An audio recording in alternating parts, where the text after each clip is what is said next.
Hello, welcome to Raja Against the Machine. Today I'll briefly talk about the so-called trickle-down in the economy. Now this is a term which is often used by conservative economists and politicians starting with Reagan, and the idea that is offered to us is pretty simple, that we, the government, instead of redistributing wealth through tax collection and then redistribution through the safety net,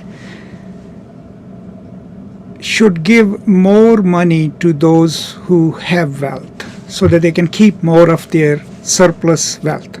So here is how the argument is offered. Those who have money will invest it. If you give them additional wealth, they'll have additional amount to invest. They will invest it in the market. That will create jobs. And when those jobs are created, wealth will trickle down. That's the total logic of that technical term which politicians use and all the conservative economists. So first of all, what is happening then? What's happening is that government is privatizing care of its own people through businesses. One. Two, it's making policy which provides socialism for the rich because they get to keep more of their wealth, so their tax rates are reduced, right? The percentage that they pay. And the hope is, or sometimes if you are Milton Friedman, you say scientifically that will improve people's lives, right? But why is it not happening? If you have read Thomas Piketty's book, Capital in the 21st Century, with all the data that he collected, since 1970s, the wealth gap has constantly increased, poverty has increased in the world, and wealth has been concentrating upwards, right? So why hasn't the trickle-down worked in 40 years, right? Because it doesn't work. And why?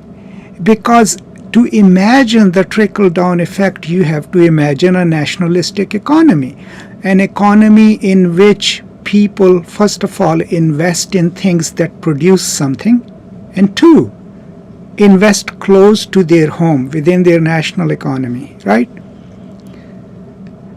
And that doesn't happen because capital has become speculative. You don't need to invest next to your home. You don't even need to invest in manufacturing.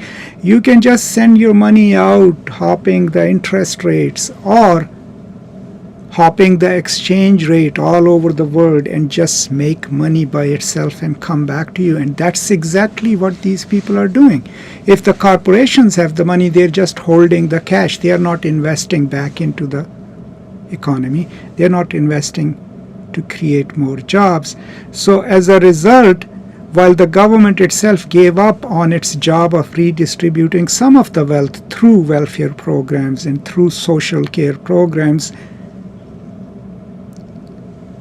the businesses themselves are involved in speculative activity that does not generate any jobs, or that does not make it possible for wealth to trickle down. So overall, there is no trickling down happening.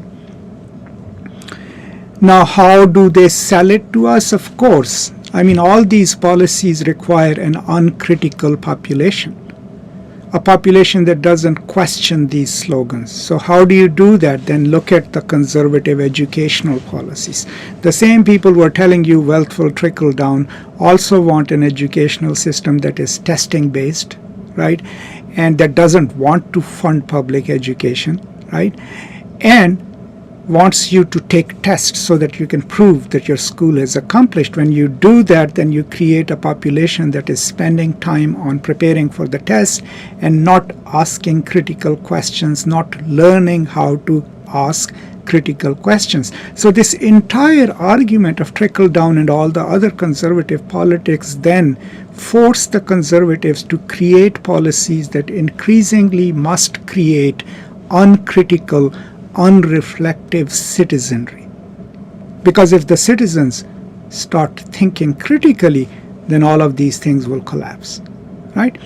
So to sum up, I'll do some more videos on the dumbification of American education, but for right now, the trickle-down simply doesn't work. One of the reasons is because people who get extra money do not invest it in activities that create more jobs. And even if they create more jobs, the kind of jobs that they are creating are low-wage jobs, and hence people's lives do not change.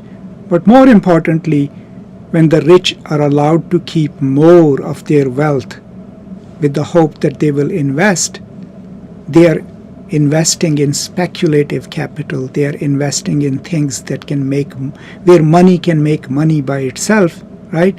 So the only people who benefit from it is the bankers and Wall Street people, because they are the ones who handle those huge transactions. You, me, and everyone else don't get anything out of it, especially the workers who work with their hands and work every day. Their lives have not changed. So, my dear friends, this is how the so-called trickle-down is not really trickling down.